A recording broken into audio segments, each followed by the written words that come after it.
The World in Front of Me is presented by Jay and Gretchen Stein, with generous support from the Knapp Family Foundation, the Philip and Muriel Berman Foundation in honor of Alan Block, Scott and Diane Einhorn, the Koretsky family, and Michael and Corey Koss. In NYC, visit the companion exhibition on view at the Center for Jewish History, now through May 2026.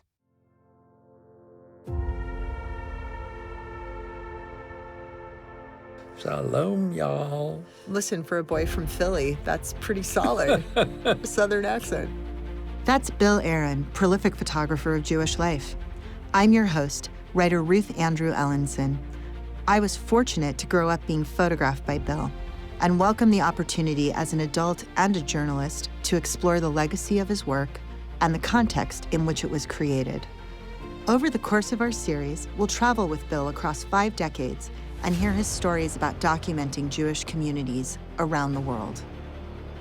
From the American Jewish Historical Society, welcome to The World in Front of Me with Bill Aron. This is episode 4, The American South.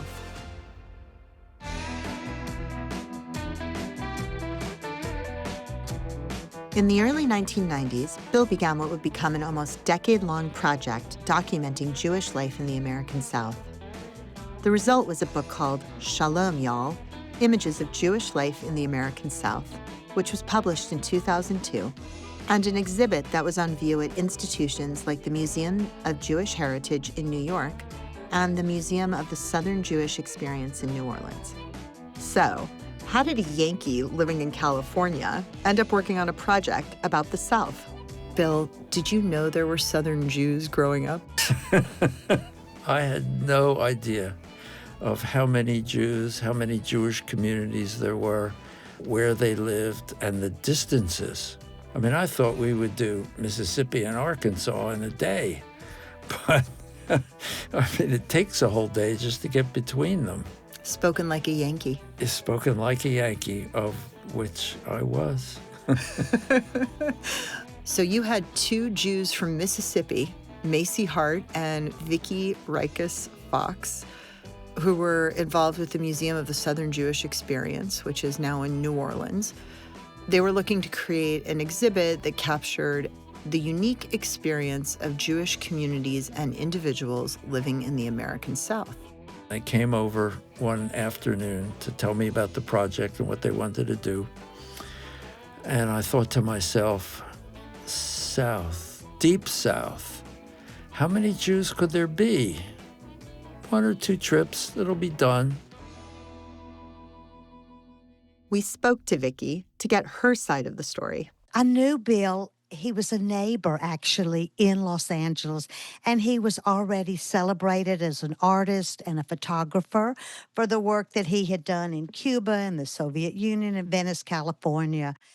He had this PhD in sociology, and I think this is what enabled him to be able to capture people in their stories.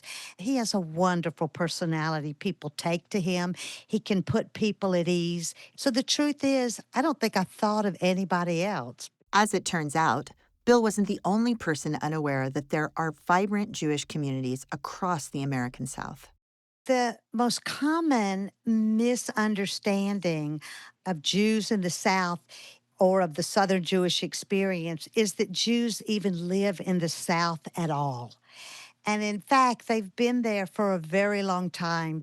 To understand exactly how long, we asked the executive director of the Museum of the Southern Jewish Experience, Kenneth Hoffman. First of all, in the colonial period, there were more Jews in the South than in the North. The earliest Jews to immigrate or to migrate to North America were Sephardic Jews, mostly coming up from the Caribbean islands. They came to places like Savannah and Charleston and New Orleans. That was followed, in the 1830s and 40s by a lot of Alsatian immigrants, French/German, depending on what day of the week it was. A lot of them came to Louisiana because Louisiana still had a large French-speaking population. And then later, after the 1880s, when we see the really large Eastern European immigrations, coming through, that Ellis Island story that most people associate with immigration to the United States. Well, the South also benefited from that larger immigration of Eastern European Jews. By the time Bill and Vicki began their project in the early 90s, the Jewish population in the South had significantly dwindled. How would you contrast the Southern Jewish life you encountered with your Jewish life in New York and Los Angeles? I think of the Jewish experience as a busy experience because New York's so crowded and bustling, and it seems the Jewish community reflects that. In the South, we met many Jews who were the only people in their towns that were Jewish, and to give their children a Jewish education, they had to do a 3-hour car ride one way to the nearest synagogue where there were not only services, but a Jewish school, a religious school. Here's Kenneth again. One of the major factors or the differences between Southern Jews and Jews of the traditionally thought of Northeastern Jewish populations like New York, Philadelphia, or the Western out in Los Angeles is that there was a smaller number of Jews in the South, and that smaller number had an impact on what you could eat, how you could pray, how you socialize with your neighbors. So yes, a smaller number definitely makes an impact on the way that you live your Judaism. So you started in the 90s with what you thought was going to be a short trip in which you could go from Arkansas to Mississippi in a few hours, and it turned into a 2-week road trip, and then that became a 14-year-long project.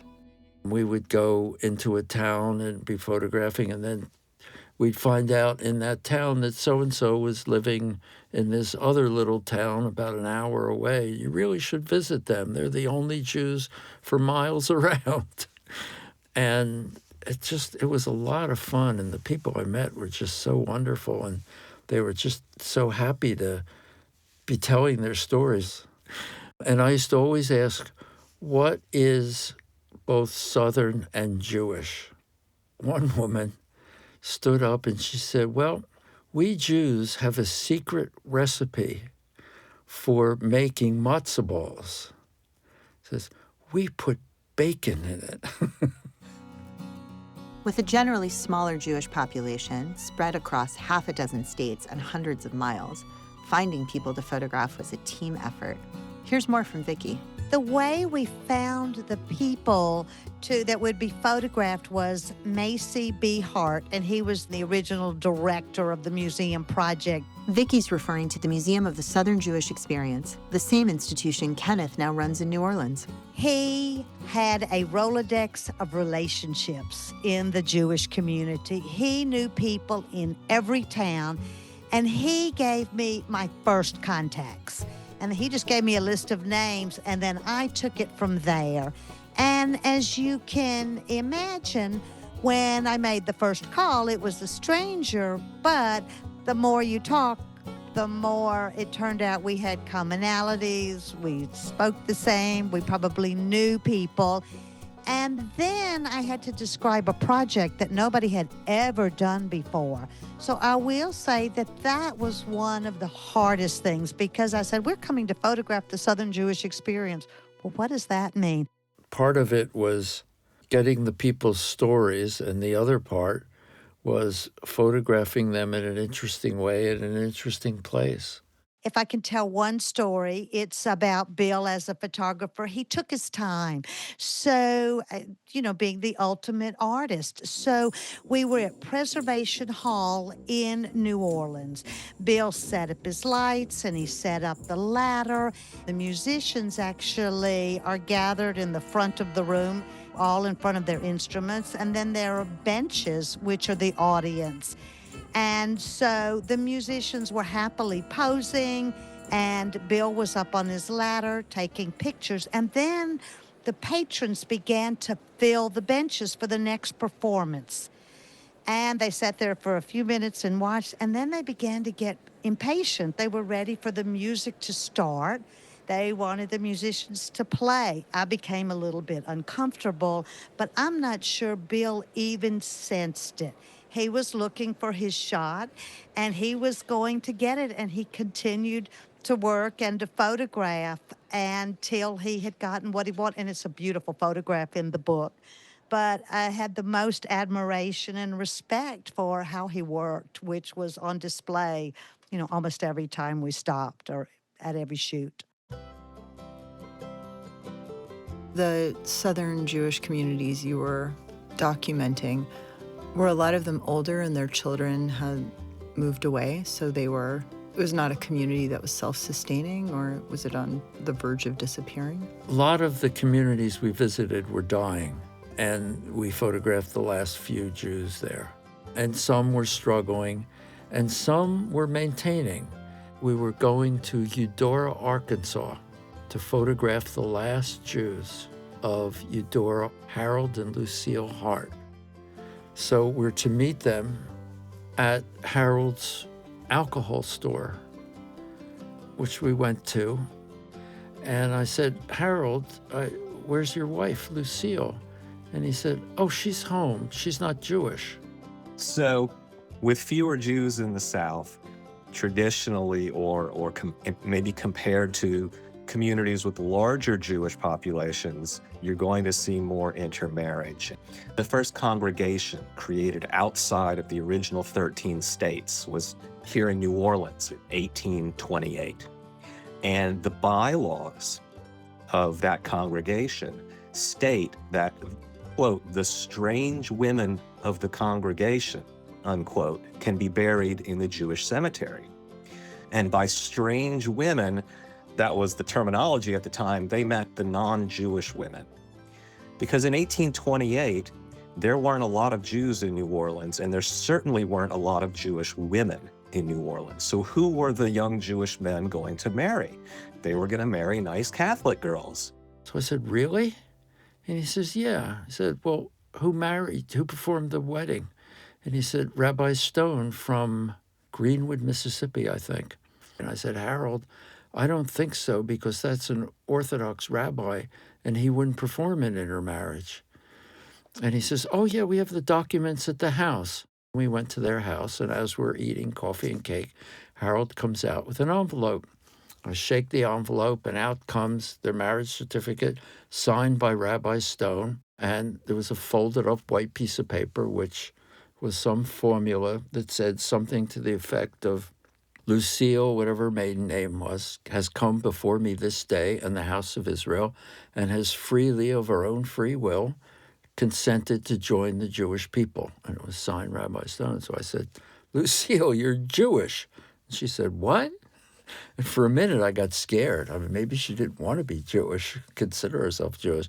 But she says, does that mean I can be buried in a Jewish cemetery? So I said, yes. And she said, wonderful.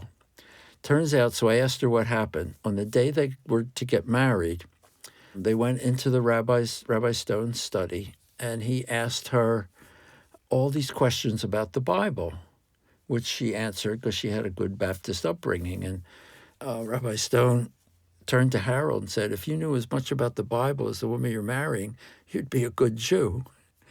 So there are requirements for conversion that I understand. Study, that you freely do it, and that you go to a mikveh. So at some point he asked her, you want to marry Harold, who is Jewish? And she said, yes, I do. So he took that to mean freely. What he did about the mikveh, I don't know. Maybe he considered the shower she had that morning to be to that. But there are stories like that. There are also stories of families who were turned off by the rabbis in their community because the rabbi would not perform an intermarriage of their children, and their children wanted to marry someone not Jewish. So it, I guess, goes both ways. Not every rabbi was as creative as Rabbi Stone. The other thing that was resonated for me was how involved Jews were in the general community. The business people were involved in the Chamber of Commerce. Jews were involved in civic leadership and elected office and volunteered in Jewish and community groups. And that's what they felt being a good citizen was about. I asked people about their ancestors and how they came and what happened and what did they do. Bob Gartenberg in Hot Springs, Arkansas, told me the story of his grandparents and how they got together. His grandfather was a sickly person. He came to this country with a friend, and they traveled around looking for a place to settle. And when they got to Hot Springs, he just felt better. And so he decided to stay there. He opened a shop of mismatched shoes. It was very common for Jewish immigrants to the South, particularly in the 19th and 20th century, early 20th century, to be merchants. These are people who came from countries in Europe where maybe they hadn't been allowed to own land. Maybe they hadn't been allowed to join the different guilds. And so they had honed their mercantile skills. And somebody would come in and they would pick two shoes for left and right foot that looked reasonably alike. And an acquaintance came in one day and asked him if he's married. And he said, how would nobody would have me. Who would marry me? I have this struggling shop selling mismatched shoes. And the man pulled a photograph out of his wallet and said, would you like to marry this woman? And his grandfather looked at it and said, yeah, she's very beautiful, of course, if she would have me. He says, well, her name is Kathy, and she lives in New Orleans. But will you come to New Orleans to meet her? And they go to this house, and this woman comes down the stairs, and Bob's grandfather looks at him and says, that's not the woman in the picture. He says, yes, I know. That woman is married, but this is her sister, Rosalind, and she's available. And Bob says his grandfather thought to himself, well, I have no other prospects. Nobody else will have me. Why not?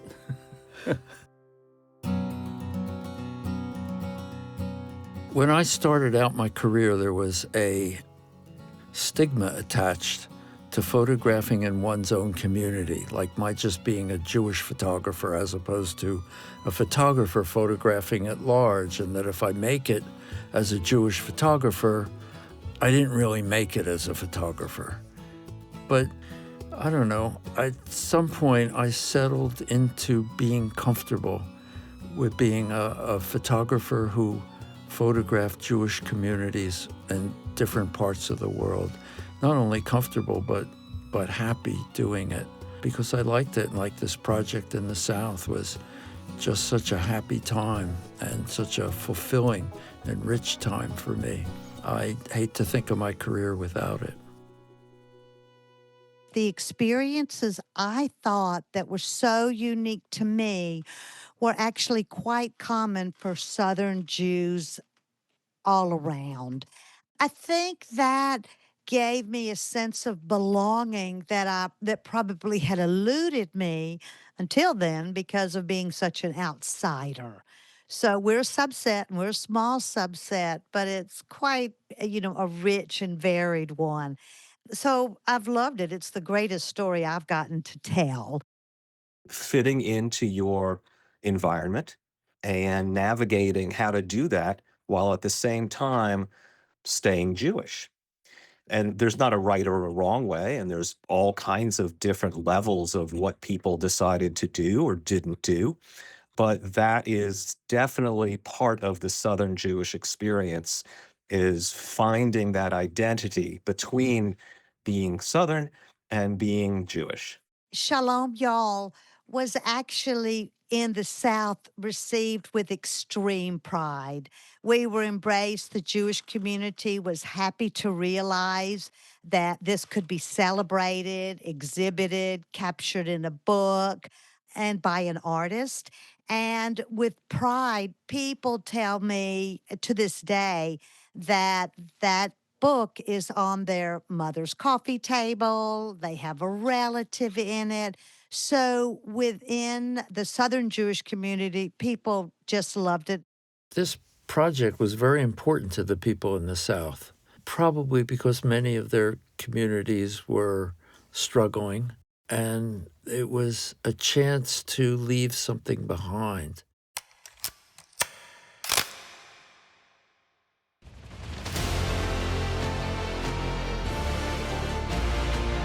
From the American Jewish Historical Society, I'm Ruth Andrew Ellenson.